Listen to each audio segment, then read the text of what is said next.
So James wants to see a high balance versus a jumbo with the HELOC. Well, three things: a high balance, jumbo, and then the HELOC. With instead of the jumbo, the high balance with the HELOC. Yep. So like an 80-10-10 type product. Great. And then after that, what I'd love to see is I have a homeowner who has 5 properties. All righty. The 5 properties might be interesting. So of course I'm putting in my basic information just like I normally do. And is this a refi or just a purchase, James? A purchase. Sorry about that. I unmuted. That's all right. And so I'm going to put purchase in my standard, let's say April 2021. Contact information, your new home. Please don't leave this blank and please don't put TBD. It's just not personal. So you want to try to make it as personal as possible. That is part of the whole marketing aspect. I used to live in Chino. That's funny. Oh, I live close to Chino. I worked for Bob's Big Boy then. Off the 60? I can't remember. Such a long time ago. Yeah. Okay, so. Oh, and Hooker Headers too. I worked there. That's funny. Cool. Yeah, those are cool. All right, so 720 is what I'm going to put the property value at. And I'm just going to go right to the product one. So we're going to start with that jumbo. So this one's the one at 720.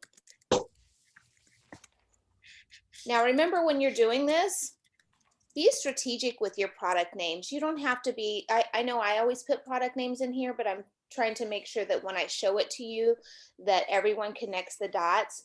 But when you're doing it, feel free to put lowest cost, lowest interest rate, strategy ABC, any way that you want to portray it to the client. Because when you just put the product names, sometimes the clients get caught up on the product names, and so they're not willing to really dive into what those products are. So this is going to be the jumbo. And I'm just going to come down, basic 20% down, whatever the interest rate is, and I have no idea, and the term. So on this jumbo, you're just going to build it out straight normal. Now your closing cost for a jumbo might be a little different. If it is, make sure that you are using the jumbo closing cost here.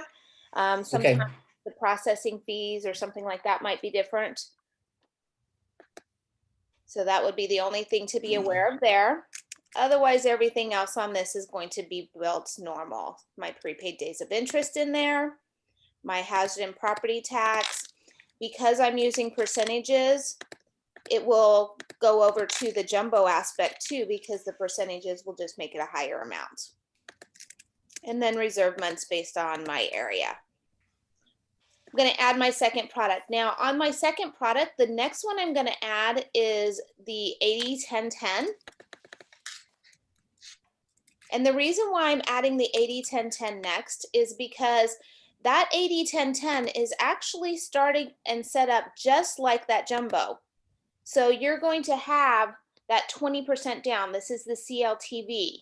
Once you add in that second loan, it's going to subtract that 10% from this 20. So you're going to set it up exactly the same. Now closing costs might be a little different. Your interest rate might be a little different. You'll definitely want to run prices on that and check in with your closing cost. But the real significant difference would be at the bottom of the monthly cost page. Does it have a second? I'm going to click yes, it does. And now I'm going to click on my next button. And now I'm going to start putting in for my second. And it's a HELOC at $72,000. Whatever that interest rate on that higher HELOC is, or maybe it's lower if you guys have a rate going. The term here is the term in the HELOC. Most HELOCs that I've been seeing have been trending as a 30-year. There are still some 20 years out there, so make sure you know that. And here's where you're going to set it to HELOC. Now on that HELOC, you will want to know what is the minimum payment that they're going to have. Is it going to be one of these two set? Is it going to be a combination of the two, or is it going to be the other one? So I'm going to say they're going to pay $450 or 5%. And then the draw period on it normally is 10 years. So I'm going to put that standard 10 years again, check, because this can be changed, especially if you do have like a 0% interest. Sometimes those are only 0% for the first year. So check on that HELOC, see what's going on. And now I'm going to put in my adjustments. Now remember, my adjustments here, the only one I really have to worry about is what it's connected to. So prime or LIBOR are the two that you see most frequent. I'm going to connect it to the prime. If I do want to place the margin in there, the margin is going to be a combination of my interest rate less what the index is. So I would subtract those two to find the margin if I wanted to place it in there. It's not going to have a huge impact on the output of the HELOC. So if you don't know it, you can leave it blank. But everything else in here is just going to place it as it's adjusting every month. So if you do have a max rate, place that max rate in there. And if you do have a floor rate, place the floor rate in there. But again, they're not such a huge factor that it's going to be a big impact if they're not placed in there. Any questions on that HELOC? Makes sense. We're going to go to now the next page. And this is where, if there is any points related to the HELOC, I'm going to say I have a $150 subordination fee. And that's the only thing I'm paying on that HELOC. Now I can add the third product or of a high balance. The third part would be the high balance, the jumbo, and the high balance with the HELOC. So would it be the jumbo? Yeah. Or the high balance? Well, we could do a high balance and we could show them if they just want to purchase that house for Right. the $596. And I'm going to copy from that first one I built, because all the fees are going to stay the same. What's not going to stay the same is right here. And the MI too, right? Yeah, and well, I don't have MI on here. Right. The 80-10-10 would have MI on the monthly cost. So, and I didn't place any on there. Thanks for the reminder. I'm just going to place a random amount so we can see numbers in there. Make sure you are placing in a MI cutoff and a minimum months, because those do impact your APR. So if you don't have them in there and you're like, oh my God, my APR is so high, 9 times out of 10, you forgot to put the MI cutoff and the minimum months. So the high balance, there's two ways to show it. I could either show it at that same purchase price, or I could show it as, and I could, as a lower purchase price. If I put it in at the same purchase price, what I want to make sure that the loan amount is below the high balance amount.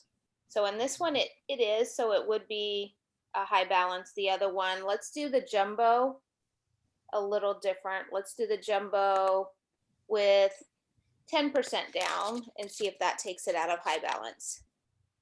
So now we're a jumbo. So if we're only putting 10% down, the difference is going to be that monthly cost is going to have a small MI factor. So what would be the benefit of this? The benefit of this would be that the person could use that extra money to possibly place it in that 10,000 and start a liquid account. So it really comes down to the client's goals. If my client is looking at, you know what, maybe I don't want to put in that whole amount for my closing, and I want to place in that extra amount into a investment account, or I can look at, I do have the amount, putting it down. What's going to be the best? In a case where you're working with someone like this, more likely they're financially savvy. So when I work in my analysis page, I am definitely going to show net worth as my output here, because I'm working with someone who probably this is important to them. And the other thing I'm going to be doing is that extra money that they had for that down payment, I'm going to go into that adjust reinvestment strategy. And so the jumbo and the 80-10-10, that extra money that they saved, and I'm just going to round it out to 70,000, I could start an investment account. And I'm just going to give them that basic 6% return. Any questions on why I would do this? No, not really. I'd understand because, yeah. Okay. The other thing is you are saving money here every month, and it doesn't look like it's a little bit of difference. You're saving money every month here. So I could take this extra money here, that $3,000. I could also make that a 6%. So I'm showing apples to apples. So here I would put in the extra 3,907. And here I'm saving money too, as compared to that 80-10-10, because I don't have that second payment. So I could then make him making a payment too here, 3,362, and I'm going to check my. Yeah, where are you coming up with those numbers? Why 3,000? I know it looks off to me too. I'm going to come in here really quick. No, we're going to look at that output so we can see where it is.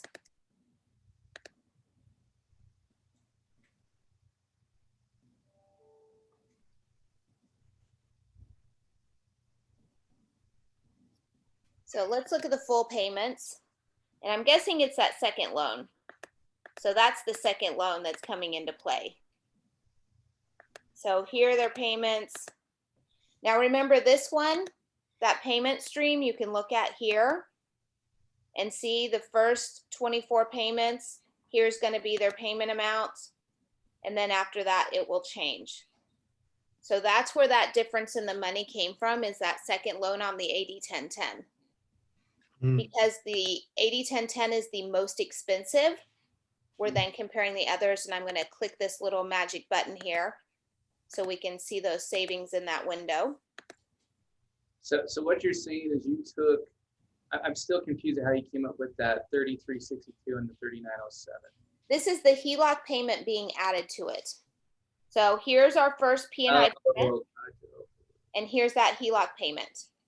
So his payment is going to go up to $7,000 a month with that HELOC. And if he can afford that, that's great, because then we can use that extra money and show him here with that net worth. You know what? Here is your base payment. That's your equity on your house that you're going to be getting. But here's the liquid money. Here's where you can get the extra money.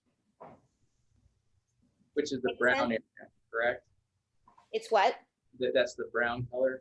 Yeah, the brown color is the asset, which is the investment account. Okay. Right. Ah, okay. So in this case, what would I tell my client to do? Or what would I suggest? I would probably suggest in this case that high balance loan. I mean, but it does come down to, remember, my interest rates are my make-believe interest rates. Whatever your rates are, look at a couple of things. Monthly savings, because if anything was to happen in his life and he had to fall back on that lower payment, he could fall back on that lower payment and only pay that the $225.86. So that would be one factor that I would look at. And then the second factor I would be looking at is the net worth at the end. We can see that net worth, even though it's minimal difference, you are going to have better net worth with that high balance, and he's saving $25,000 in the first 6 months with unrecoverable cost. And what are you showing for growth percentage on this? Is it 4%? On this, yeah, I'm showing 4%. Okay.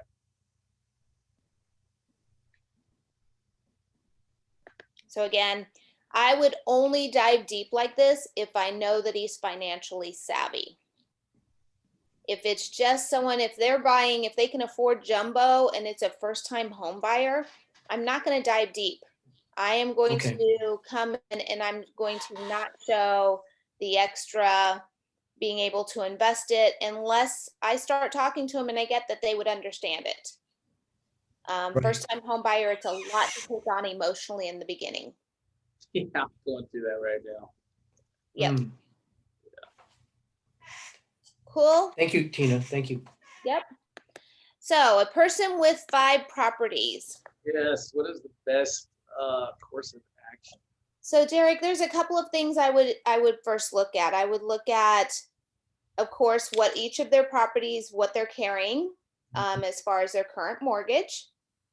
And on those current mortgages, I would look at how much equity is in each home, and could the equity in one home be able to carry the equity from another home, or be able to carry the debt from another home? So with 5 properties, if I could put them all under one home, I would. Reason why is because if something was to happen to this individual, they only have the chance of losing one property, not all 5. Yeah, so they're extremely wealthy. They're not going to lose. They don't even work anymore. Okay. Yeah, she But created something and sold it, so they've got millions of dollars. what is their goals? Lower the interest rate. Then if that's all their goals are, and you can lower the interest rate on all 5 of them, there's 5 refinances for you. Exactly. That's So that's exactly what I'm doing. What I'm trying to figure out how to do is get a mortgage coach, because my buddy wants me to create a mortgage coach, and I don't want to do that 5 times. I was So trying. here's what you're gonna do. You're gonna create the first one. So let's pretend this James one was the first one. Okay. You're then going to go into the search all, search James in here, and click on that search button to find that property. Okay. Copy this analysis to the current client and click on OK. Or if the properties are not anything like each other, actually because they're refis, let's just click on add analysis and click on yes. Okay. The property addresses when you do this, because this is going to bring over all of James' information, so you don't have to rekey that in. You're going to put the address of the property down here. Okay. Okay. Reason why is when you go into that search engine, you'll be able to go in there and find that property based on the property address. Okay. That's going to help you also be able to explain it to the clients and be able to go from one TCA to the other and show this is for property A, this is for property B, this is property C. Gotcha. Okay, that makes sense. Now, Tina, I'm kind of confused what you're doing there, and I understand what he wants to accomplish, but are you going to end up with one presentation with 5 little subsets, or are you nope, going to end up with what are you going to end up with? it will be 5 different TCA links. And Okay. will they get one? Will they get one invite, and they open it up, and then where do they? I mean, I don't understand. They're going to see. Have to go here, and I'm just going to open it up, and I would create an email, and I would put the address, and then I would grab the link for that address, and I would place it in the email. So And you're then gonna I have would 5 go to different the next presentations. property, and I would do the same thing on the next property. I would grab the link, and I would place it in there for that property. Right. So they're gonna have 5 different links they're gonna click on. You're still going to have 5 different links. Now, you could look at a couple of different scenarios. What if you finance A and B into one property and make it into 3? But then it really comes down to, if his only goal is to lower the interest rate, straight rate and term refis are going to be less expensive than cash out. Right. So I would just go with the 5 TCAs. That makes sense. Can you show me again one more time how to add those back on before I go there? Yep. So you're going to go into search all. Okay. You're going to search that client's name. Just build out the first one first. Okay. Search that client's name. And then when you find that client, clicking on any one of them underneath it and add analysis. And this is just going to take it out so you're not typing in all the information.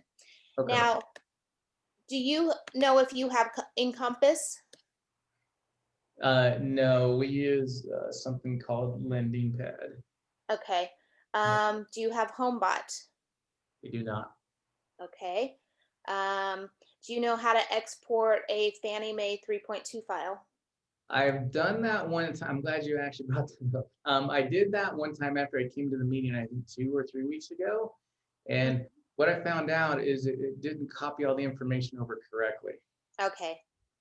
It was like there were numbers that shouldn't be in, cells or whatnot, or the numbers were off.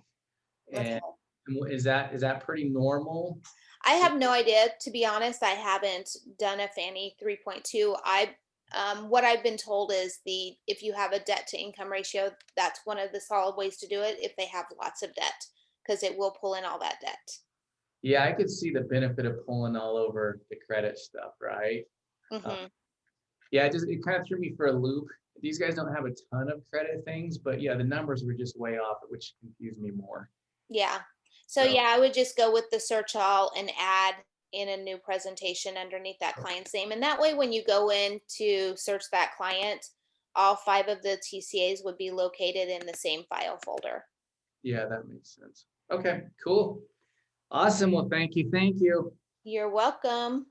Have a good day. Take care, You guys. too. Bye-bye. Bye. Hey, Tina, I have a question. Okay.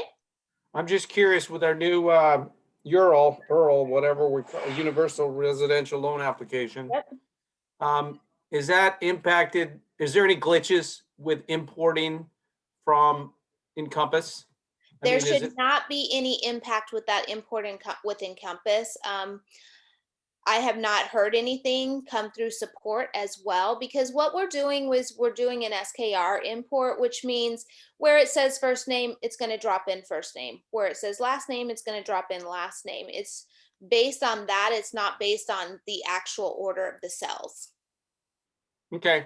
And then I learned the other day, and I don't know if I'm probably just because of me, but I thought I'd share is that there's a button in the presentation where you can approve it before. I mean, I went in the other day and I messed around with a file.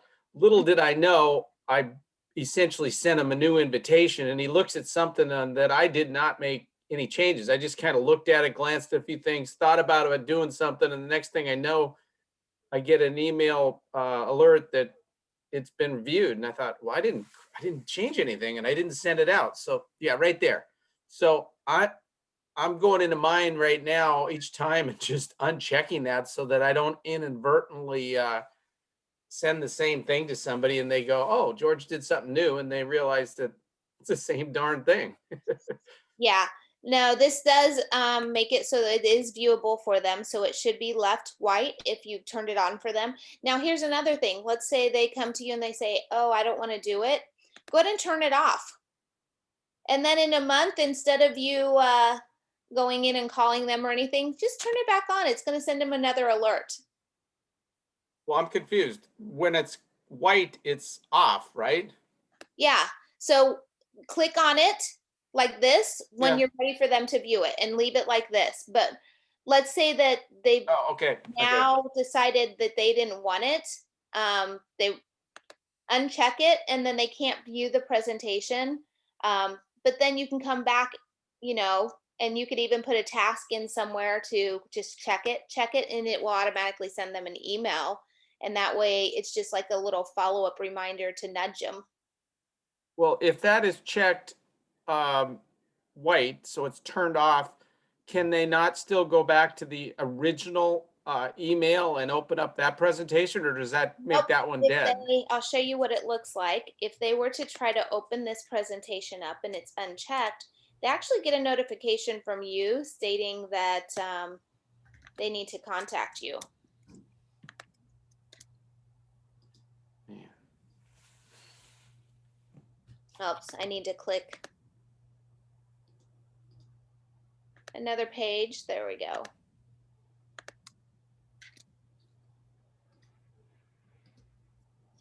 So they'll just get this little notification saying that it's turned off. The other thing you can do to turn it off, let's say that someone's price shopping you and you don't want them to have access to show someone else, put a password on it.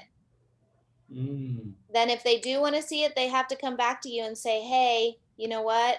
I want to see my presentation. Can you uncheck it? And you can then have a conversation with them. Just curious, can they share my presentation with a competitor? They can if it's not password protected, and they have if it's not password protected, they can share it with anyone that they want. Even if it's password protected, the only way someone can open it is if they have the password. So if they are price shopping you and they say thanks but no thanks, I would go in and I would throw a password on here, because then they can't share it. Good advice. So that would be my thing. Derek, you have a question? Yeah, follow-up question. So creating that TCA with multiple properties, right? That like that, can you create a template doing that? You can create a template doing that, but because it's a refi, the actual template for the refi is that current loan. So are you familiar with how to do a refi? Yes. So when you're doing it, if as long as you're doing that first current loan, and then when you move to product one, it's copy, make changes, and then add your closing cost. Right, that makes sense. But there's no way to make a template that already has 5 properties in it though, correct? No. Okay, gotcha. Cool. Cool, cool. All righty. Well, thank All right. you. Any other questions? Can you send us a copy of this today, please? I sure can if you email me and ask politely, tina@mortgagecoach.com. Perfect, thank you. Remember, I don't remember when people ask me or if they put it down in the chat box or the Q&A. If you do want a copy, please email me requesting a copy. I am ADHD. I can only handle one thing at a time. I think you handle about 20 things at a time. You're amazing. I have a question. If I want to start a new presentation and import it from Encompass, Mm-hmm. but I already have a presentation, how do I segregate them? Do I have to change the name a bit, or how do I keep them separate? Or do I got to delete one or rename it or what? Nope. So when you import from Encompass, it always creates a new file, and it will put the loan number down here. You can always change that loan number to whatever you want. This presentation name shows up not only in the search engine where I showed you, but it also shows up right here under presentation name. So I could put a date. I could put like February 20, whatever presentation, right? Yep. You can put whatever you want that's going to help you remember what. Oh yeah, I'll get confused because I'll see 2 for the same one. I'm going, oh, which one is it? And if I Yeah, put a that's date in there, one of the things I see a lot when I'm helping people is they'll go, oh, go to Bob Smith, and I'll go, there's 2 Bob Smiths, and they go, oh, I don't know which one. So make sure you are putting a presentation name in there for yourself if you are creating multiple presentations for the same person.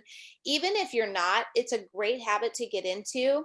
Other thing I would suggest is when you do close a loan, let's say I'm going to go down here. Let's say I did close this move up analysis and they went with the move up to 400K. I'm going to put in when it closed, and I'm going to save it. Now, why am I going to do this? Because eventually within Mortgage Coach, I'm going to be able to use these funded to do automatic mortgage reviews.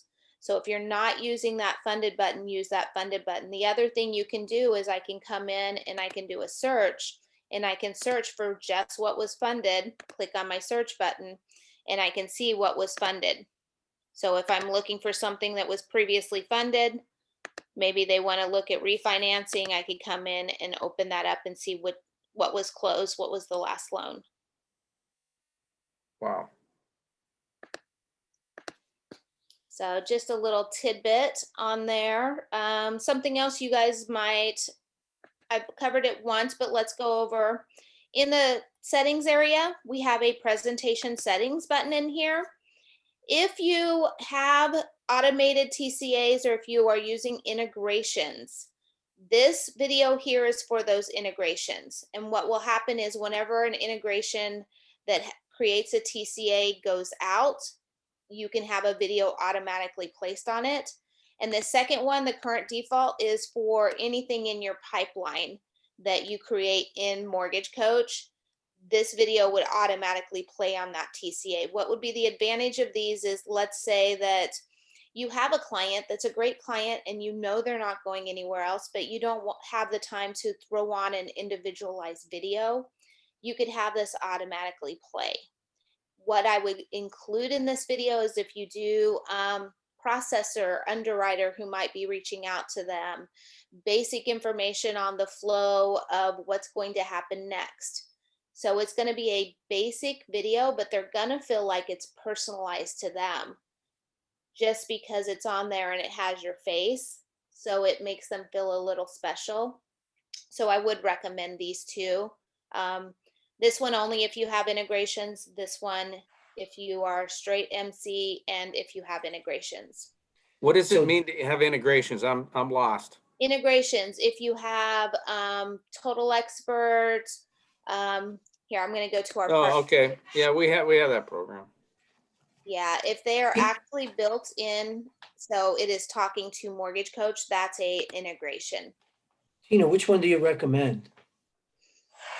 You know, there are ones that I prefer over others, but it really comes down to what are you going to use and how easy is it for you. I am super techie, so I can jump into any of the programs and use them pretty proficiently within a week, just because I'm techie. If it takes you a little bit more time, you might go with a different option.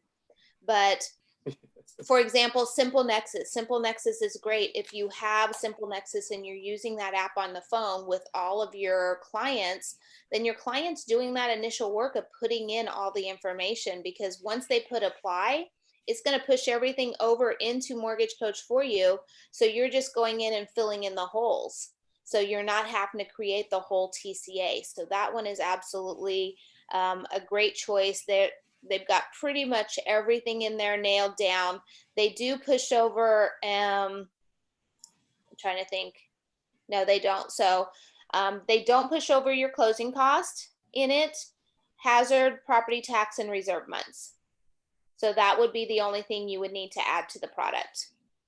I haven't worked. Closing Corp is for your third-party closing fees. And I can go in and show you really quick for anyone looking at options. So this would work both for Closing Corp and for the Lodestar. So both of these are very similar. In my system, I have Closing Corp added in here. So if I just wanted to do Closing Corp fees, I would add only the basic. This is everything. Let's clear all fees and try it again. I don't know what this one is. Okay, so only the basic fees are in here. I can click on that Closing Corp, put in the minimum information. Lot square footage only matters in Texas. They're still based on the parcel system. Set up the bottom and click next, and it's going to pull all those third-party fees. Most of the companies have it set up so it is pulling the lowest fees. You still have the ability to adjust and change any fees that you want to adjust and change. You can't change them here. Just clicking on OK, you now can just change them here. So anything you need to change, you can change. Again, Lodestar and Closing Corp both work the same way, both great integrations if you're not any. Now, also remember with integrations, there's only two that work if you don't have an enterprise account. Those two that work without an enterprise account are HomeBot and Jungo. So on both of those, they're pretty solid integrations. HomeBot is going to push over, either the client can push it or the individual loan officer can push it. It is either way. If the client pushes it, it's a hot lead. The client is actually looking at refinancing or doing something. So you want to be on top of that. If you get a call from a client, you can push it from HomeBot into Mortgage Coach. It's going to push over all the client information. It will push over if they have a current mortgage, that current mortgage information, and it will push over a first product, even a second product. If you go in and push a second product, it will fall into that same presentation. So it does not push over, again, closing costs, prepaid days of insurance, hazard, property, and reserve months. And the interest rate that is pushed over is Freddie Fannie's yesterday's par rate. Jungo is you can do it two ways. You can push it straight from the file over into Mortgage Coach, and that's just going to push over basically the client data information. But if you are working closed loan scenarios, Jungo has it where you can go in and you can filter based on different information. Let's say I want I want anything that has an interest rate over 4.5. I could go in, I could search that. Then I could push them over a TCA based on those, and that TCA can have one of three choices or all three choices. They can have a principal reduction payment. They can have refinancing to a 30-year or refinancing to a 15-year in that presentation. And when you push it over, then you again just have some basic things to come back in and fill in after that Jungo push, and just to do a verification that everything's good before you push it to the client. So really good at being able to push multiple loan scenarios at one time. Total Expert's pretty good at working your past book of business. It does an automated mortgage review that is pushed out every 366 days. It will look into your book of business, find those anniversary dates, and then create a presentation. That presentation is your current loan compared to principal reduction. So it is just a way to get back in front of the clients so you can make that phone call and you can have a conversation to do a mortgage review. So that one's really good. I haven't worked with Cimarron. I don't have any Cimarron clients. The MI, if your company has not turned on MI and you do have an enterprise account, the MI is very smooth. You can choose one of the two companies. Right now, these are the only two that we do have in there. We do plan on, or we are consistently trying to get the other ones to join us. Placing in basic information in here. And if you pull this information over, let's say you did a push from Optimal Blue, it will pull over so you don't have to fill in as much. You can do the monthly or the single upfront. Clicking on next, it's going to give me that payment here, and all I have to do is click on OK to get it placed in here. So again, another really smooth, just takes out you having to jump out and do a quote and then jump back in and put it into Mortgage Coach. Hey, Tina. Yep. For Optima Blue, do you got to have a enterprise account for that to that info to come over? You do. You have to have that enterprise account. I'm not sure if we do, but Robert? next mortgage. I don't think you guys do. It doesn't. I'm going to look really quick for you. And just for anyone on here, yeah, you don't right now. Anyone on here who is interested in possibly pursuing or looking into an enterprise account, there are a few things. Minimum people we can have on there is 10 for an enterprise account. So if you do have more than 10 people, let me know. I can connect you with someone from the department that can help you with the pricing. There is a price cut. It's not as much as, of course, a larger company, but it's definitely worth looking into. You also have some advantages of any of the integrations as well as training. So it is an advantage even if you open up with a smaller account. Any other questions? We have about 17 minutes left.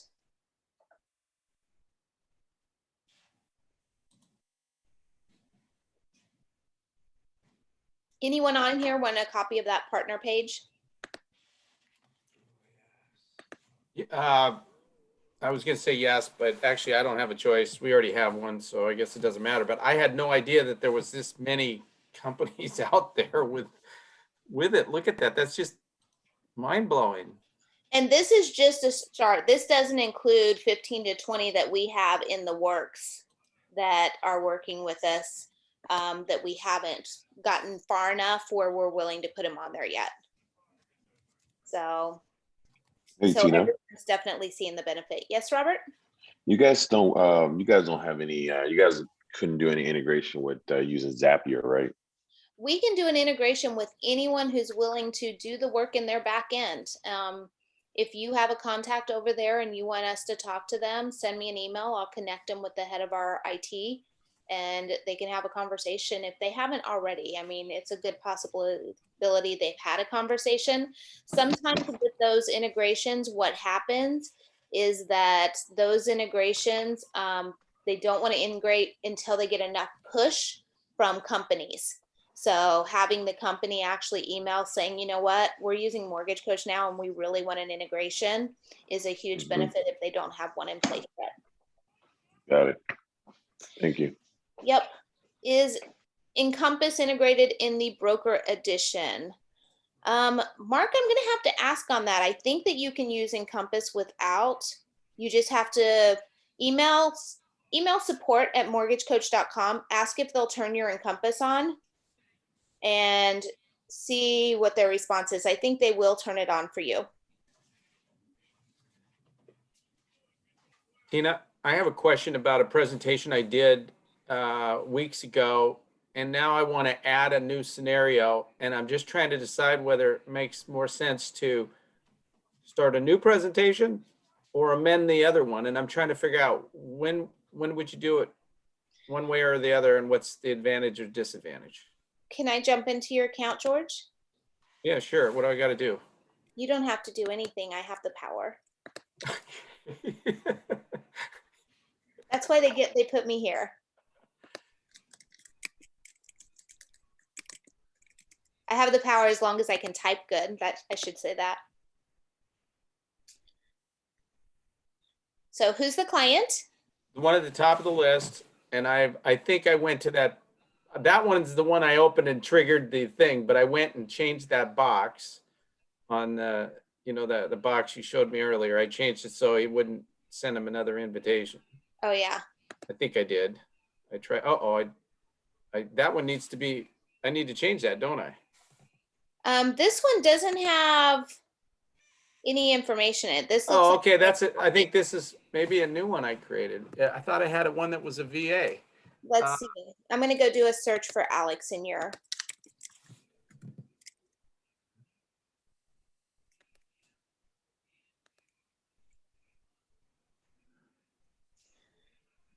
Is that the one we were just in? Nope. Okay, so Yeah, VA. $2 million property, Yes. refi.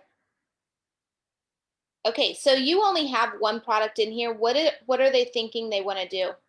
Well, this is a VA, and I got tripped up on the Ginnie Mae seasoning requirement. We have to wait, and naturally rates have snuck up a little bit. So they're a little anxious, and I was going to show them a 5-1 arm. So I was going to add a second scenario on a 5-1 arm that was 2.625. So are you comfortable with arms? Let's talk about that first. Like showing all the details where to, if I was to click arm and I'll click it back, all of these arm details, are you comfortable with them? Yes. I mean, I don't have them up in front of me, but I mean, yeah, I'm very comfortable with arms. Okay, so what I would do is I would go in at the end of this one and I would just create it from here instead of creating it from scratch. And the reason why is it's a refi.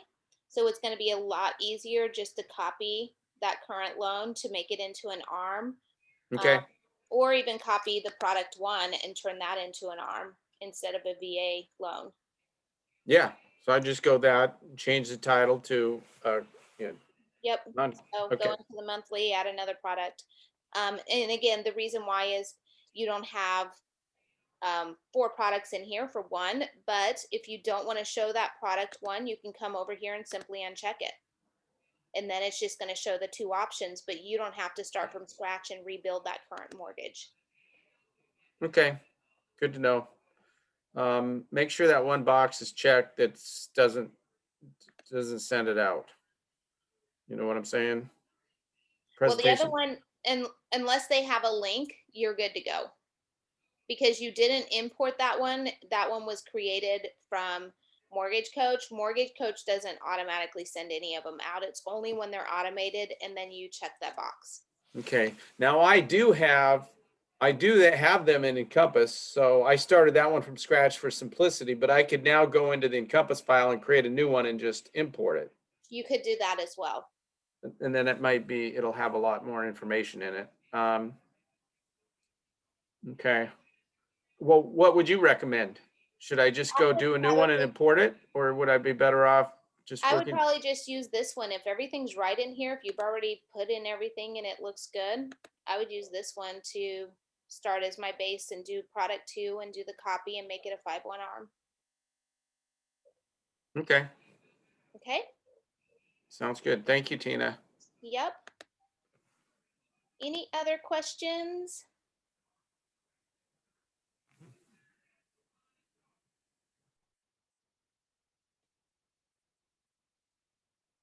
Looks like everyone is good. Unless you do have a question, I will stick around for a minute longer.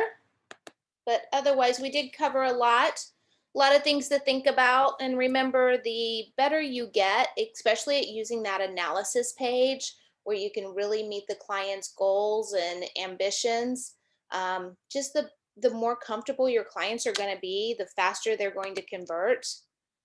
So that is going to help you. But in the long run, you're really helping families. And that's what you need to remember. That's why we do this. Is I don't think anyone grows up, and it's funny, I talk about how I got into the business, but I don't think anyone grows up and they're like, oh my God, I can't wait to be a mortgage lender. I think we all stumble and fall into this and then fall in love with the fact we're helping families. So that's why we do this. Looks like we're good. You're welcome, Admiral. Have a fabulous weekend. So thank you all. Have a great day. And I hope that you guys can close more loans. Talk to you later. Bye-bye. All right, thanks, Tina. Yep.